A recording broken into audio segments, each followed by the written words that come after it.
Welcome into this crossover Thursday, Locked On Bears, Locked On Lions here on the Locked On Podcast Network. I'm Lorin Cox from Locked On Bears, along with Matt Dery from Locked On Lions, putting together our preview for Sunday's big divisional matchup. This crossover Thursday podcast is presented by our friends at PrizePicks. PrizePicks is so much fun and it's easy to play. There's no competing with other players. It's just you versus the projections available. Pick 2 to 5 players, and if they'll score more or less than their PrizePicks projection, you can win up to 10 times your money on your entry. It can literally take less than 60 seconds to enter. It's that easy. We love PrizePicks, and we know you will too. First-time users can receive a 100% instant deposit match up to $100 with our promo code Locked On. That's PrizePicks.com, promo code Locked On.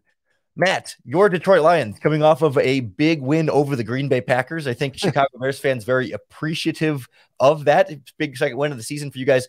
What do you sort of see as the biggest storylines coming out of that game and coming into Chicago? Lorin, great to see you and do the show with you as always. And people are excited here. I mean, a 5-game losing streak. The sky is falling. Hawkinson's traded. Aubrey Pleasant, the defensive backs coach, is fired. And then here come the Packers. And it's like, yeah, right. They're not going to beat Aaron Rodgers. He's due to win. And the Lions played very well. It wasn't a great performance. The offense certainly sputtered too many times and only scored 15 points against a Packer defense that's not that good.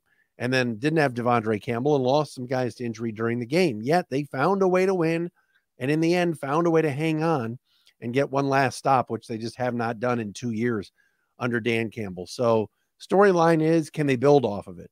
Can they actually get 2 wins in a row? Can they win a road game, Lorin, for the first time under Dan Campbell, going back all the way through last year where they didn't win a road game, and this year they're an 0 on the road. So that's the storyline here is, can they get some momentum and do it again? And obviously, I know in Chicago, everybody's just glowing about Justin Fields and calling him the greatest playmaker of all time. So we'll see how the Lions can adjust and play him this week.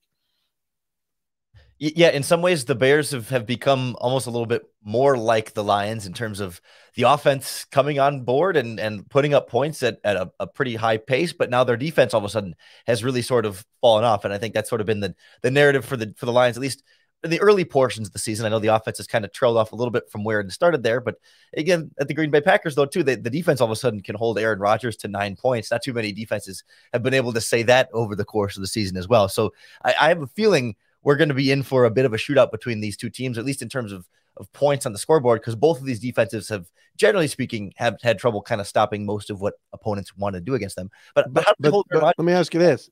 The storyline, though, has got to be Fields, right? Are you feeling the same thing? I had Brad Spielberger from PFF, who's a Bears guy, on yesterday, and he said the same. He's like, pump the brakes a little bit. I'm not one to say that I'm ready to anoint Justin Fields. But my goodness, the talk in that town over the last few days, almost like you guys won last week.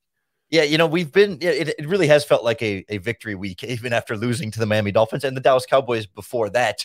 And, I think there's a divide here where I think every Bears fan and everyone who covers the Bears is obviously very encouraged by what we've seen from Justin Fields, especially like the last 3 weeks in a row. They're starting to sustain this. But I think that, the more seasoned among us have seen 3-game stretches of quarterbacks playing really well before. And that's not to say we don't believe Justin Fields can be very good and that he's taking a step.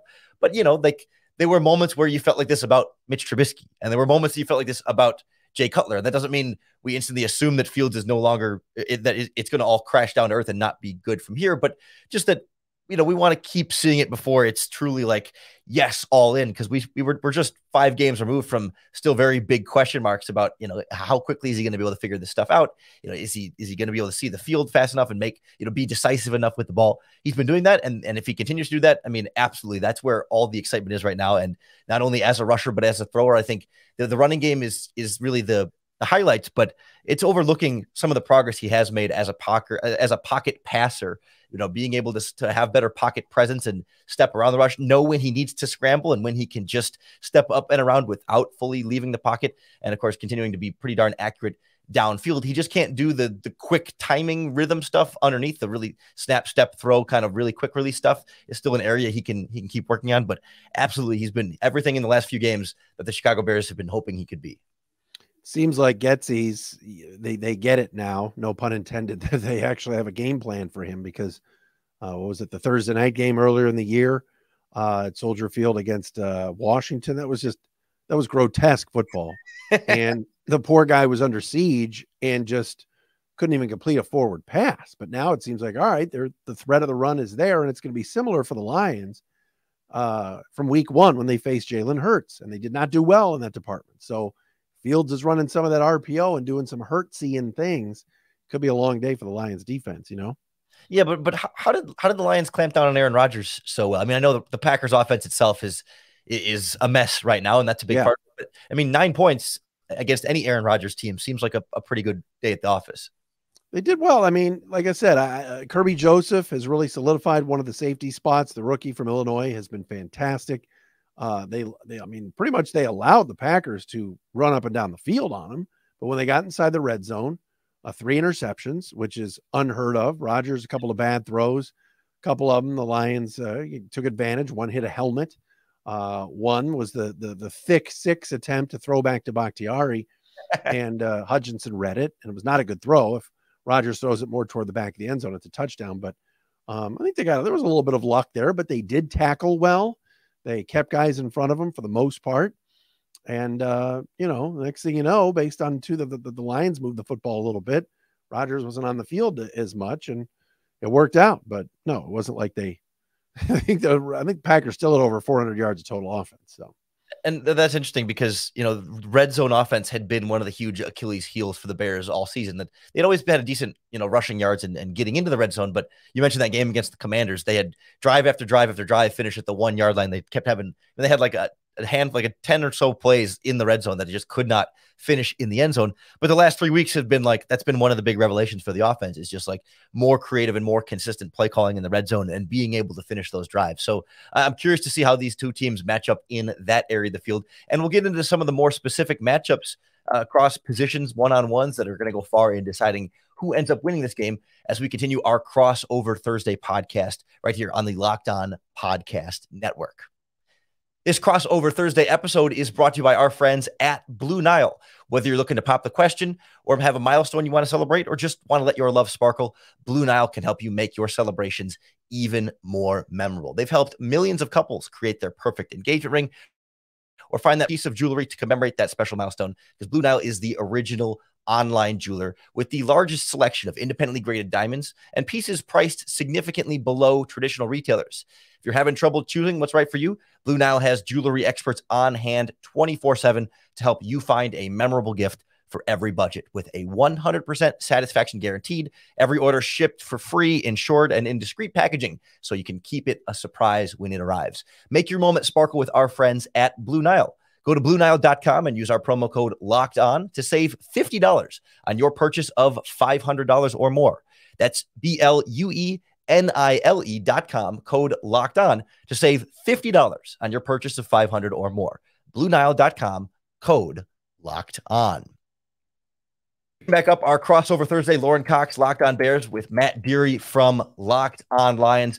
And now I want to get into some of the key matchups in this game, Matt. And I'll start. You mentioned Kirby Joseph, the rookie safety for the Detroit Lions, a couple of interceptions last week against the Green Bay Packers. And I have a feeling the Bears are going to want to take some shots downfield here, trying to get Chase Claypool a bit more involved in that offense. And of course, Darnell Mooney, they want to go vertical with those guys when they get the opportunity. And I think that's where I start pointing to is can the Lions, are they going to sit back with, a deep shell? Is Kirby Joseph going to be roaming around downfield? Will Justin Fields test him a little bit on trying to take some of these shots to the outside? And how do those one-on-one matchups underneath go with guys like Jeff Okudah and Amani I can never say Oruwariye.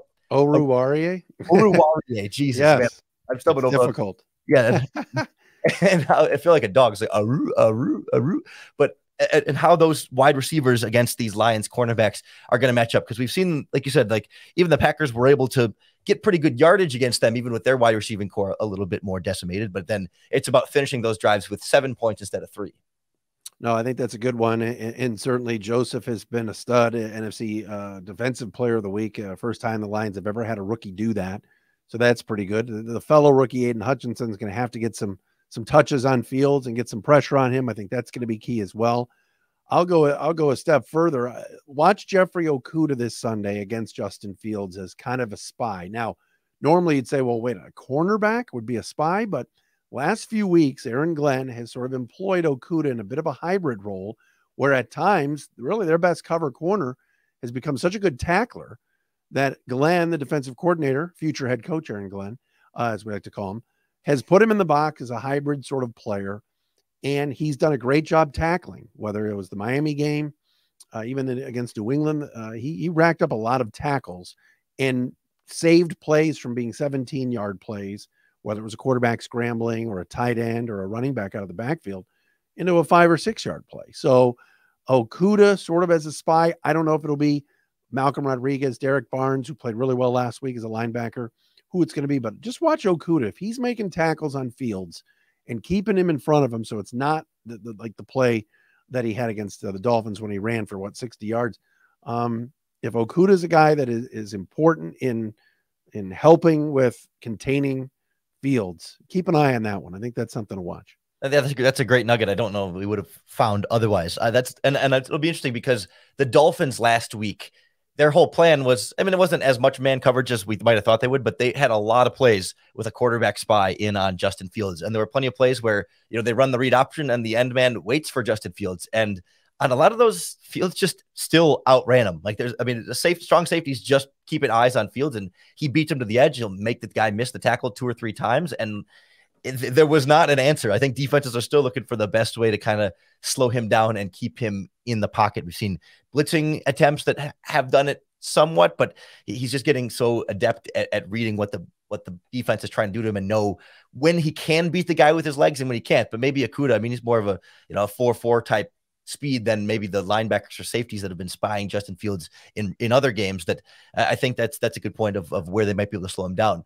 If we look in the other direction, I've really got a close eye on where the Bears can get some pass rush on Jared Goff, because the Bears are one of the worst pass rushes in the NFL, especially after trading Robert Quinn. And it's a Lions offensive line that is played so well. And I think right away you look at the group, and then as far as like name recognition goes, right, the right guard situation seems to be where you might be able to find a little bit of wiggle room. But I mean, the Bears don't have much in terms of interior pass rush. Justin Jones is the guy, but he hasn't really been consistently flashing, and they've been doing quite a rotation at the edge spot with some younger guys. And the efficiency, the production has just not been there, in some part because of Quinn and the production he was doing. But Quinn was also one of the top 5 in the league in highest rates of double teams. And so all the other pass rushers were getting more one-on-ones, and they're not getting nearly as easy of the pass rushing opportunities anymore, and not winning them nearly as much as a result. And I don't think the Bears can afford to just let Jared Goff sit there in a clean pocket and pick their secondary apart all game, because that's what worked so well for Tua Tagovailoa last week. Yeah, and obviously Tua is playing unbelievable football. He's the number 1 passer in the league, and Jared Goff is not. Goff had a really lousy game if you go by PFF numbers this past weekend. But yeah, I mean, you take Khalil Mack and Robert Quinn off that defense, and give the Lions some credit too, that they've protected Goff pretty well this season. Like you said, the O-line is definitely a strength. The tackles, Penei Sewell and Taylor Decker, have been really good. I'm with you. I want to see not only the pass blocking, and certainly the Bears have got to get some pressure on Goff. And if they pressure him in the first series of the second half, that's usually when you get him, because Goff seems to throw an interception in the first half of the first series of the second half, no matter what the situation is. It's been the Lions' kryptonite. But I want to watch the Lions just road grade that Bears D line. And now that Roquan's gone, and run the football. DeAndre Swift, they say, is healthier. Jamal Williams on that muddy field, maybe, and it's a little cold. I could see him getting about 100 yards, and that keeps Fields off the field. So I think the Lions establishing that run. They feel like with their tight ends and Mitchell and Wright, now that Hawkinson's gone, that those guys are better blockers. So I would watch the O-line and those tight ends really just try to manhandle the Bears and really run the football a lot at them.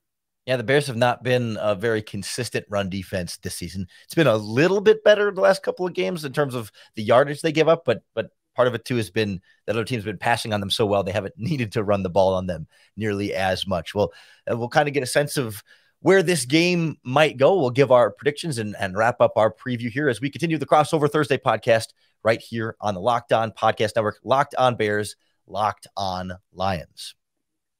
Our Crossover podcast today is also brought to you by our friends at BetOnline, the #1 source for all of your sports betting needs. And as we look at this Bears-Lions game, Bears at home are favored by 3 right now at BetOnline. So essentially, that's a toss-up. When the home team is favored by 3, that's usually the points you get for having the home field advantage there. So a slight inclination that way. The money line has Bears minus 150, Lions plus 130 straight up, and the over-under set at 48.5, which I think is as high as I've seen it for a Bears game this season. I think our odds makers at BetOnline expecting some higher scoring after what they've seen the Bears do the last couple of weeks, and knowing that the Lions don't have a great defense and the Bears defense is not playing particularly well right now either. But BetOnline is more than just your Bears and Lions games. It's across all sports. It's the number one resource we recommend for all of your sports betting, whether it's every professional or amateur league out there, football, basketball, soccer, and more. It's at betonline.net. So head on over to their website today or use your mobile device to learn more about the trends and action happening each and every day. BetOnline is where the game starts. All right, Matt, we wrap up here with our crossover Thursday Locked On Lions, Locked On Bears predictions for this game. And coming off of a win over the Packers, I'm sure confidence is going to be as high as it's been in a while for Detroit. I think for Chicago, even coming after a loss, 2 straight losses and a loss to the Dolphins, Bears fans are still coming into this thinking, oh, well, it is still the Lions. And even though they beat the Green Bay Packers, they're still a 2-win team. They still have, I think, the lowest ranked defense in the NFL in terms of points allowed per game. And so Bears fans are going to come in saying, like, yeah, maybe we'll give up some points to them, but that the Bears could still put up and start shooting out with some of these teams the way they were keeping up with the Dolphins. They're averaging over 30 points a game over the last 3 games. And so I'm going to lean with Bears on this one. I don't think it's going to be easy. I don't think it's going to be a blowout. I don't think it's going to be that one-sided. I think the Lions will keep things close for a lot of the game here. And I think they will keep the ball out of Justin Fields' hands as much as possible and have some success running the ball and limit how much the Bears can run away with the scoring as much as they might want to. So I'm going to say 27-20. I'll go 24-20 Bears over Lions. I'm going to take Detroit here, and that's a rarity for me, I don't blame you. especially on the road, Lorin. But I think the Lions are due to win a road game. Like I said before, it's time. It's long overdue. They're not a good football team, not yet. I mean, they're still bad. They're still 2-6. They're still 5-19-1 or whatever it is under Dan Campbell. It has to get better. But I like some of the momentum on the defensive side. I think they're going to learn a little bit on what didn't work against Jalen Hurts in week 1. And I do think that Fields and the Bears will score because the Lions defense is still going to give up some points. I think it's going to be high scoring. I think this is, Lions come down and score, Bears come down and score type of situation with both run defenses not being very good. You talked about the Bears interior line, the Lions interior defensive line is not very good either. So I'm going to say, 34-30, 34-31 Lions. I think kicking game will play a factor. Maybe Jack Fox, the punter, pinning the Bears deep, making Fields go a long field a couple of times. Michael Badgley back against his former team. I know he kicked for 1 game for the Bears earlier this year. So maybe he's the hero, but I think the Lions are due to win on the road, and I think they're going to do it this week. What I like about this matchup is that, we've seen plenty of Bears-Lions games over the years where neither team is very good, and it tends to be low scoring and kind of uglier football because neither offense can really kind of get things going consistently, and it's not that the defense are playing so well. So I'm looking forward to this one, that even though the two teams are not playoff caliber opponents just yet, at least it should be more exciting. It should be more high scoring. It should be more fun. Things should just be like more opening up, and it's bad defense if you will, but it's more fetch when you're seeing both of these offenses executing at potentially a higher level against a couple of defenses that have struggled and may struggle with the different things that each opponent's can throw at them. No, I agree. And I think the talent on both sides is starting to get there. I think the Bears haven't seen a guy, if he's healthy, I think DeAndre Swift, along with Amon-Ra St. Brown, those two guys can be really electric. And obviously for the Bears, fans have been waiting in Chicago for a quarterback for decades. And you throw Herbert in the mix a little bit. And I think Mooney's real good. He had a good game last year against the Lions. There's some talent on the field. So at least on offense, I think. And Brisker, I like defensively. You mentioned him before. So that should make it exciting. And hey, Lorin, the winner of this game gets second place in the NFC North if the Packers lose to Dallas, which is possible. So something to play for here. Did you ever think you would be saying that right now when you week 9 game on the schedule that the Bears and Lions could be playing for second place at 3 wins or 4 wins potentially? whoever wins this game has to haze Peter Bukowski in some way. That's our deal, Lorin. We got to do that. Well, I'm glad you got some opportunity to do so after the last game, and certainly when we have our next Bears Packers matchup, we will stick in as many of those. Oh yeah, we absolutely can here. Matt, it's been a pleasure doing this crossover Thursday podcast with you. I appreciate everyone who's been tuning in and making Locked On Bears or Locked On Lions your first listen each and every day. Now that we're wrapping up, if you're looking for your second listen today, you can check out Locked On Sports Today with aforementioned Peter Bukowski, keeping you up to speed on all of the biggest storylines out of sports, recapping all the biggest games across the sports landscape. And, he's had to talk about his own Green Bay Packers struggles, and it's been very cathartic for a lot of Bears and Lions fans to tune in and see, soak up their tears a little bit and enjoy the struggles that they've had over there this season. Cause you always kind of feel like Green Bay is going to figure it out and turn it around at some point. And at this point, I don't know if that's going to happen. I spent most of the season thinking they would, but I'm trying to savor it while it lasts because you never know. Somehow Jordan Love will end up being a great quarterback there. So check them out at Locked On Sports Today podcast. Then come on back tomorrow for another episode of Locked On Lions. He and I will both be recapping our own podcast after the game. Win, lose, or draw, we're here for you 5 days a week on the Locked On Podcast Network, your team every day. So for Matt Dery of Locked On Lions, I'm Lorin Cox from Locked On Bears, and we will talk to you again tomorrow.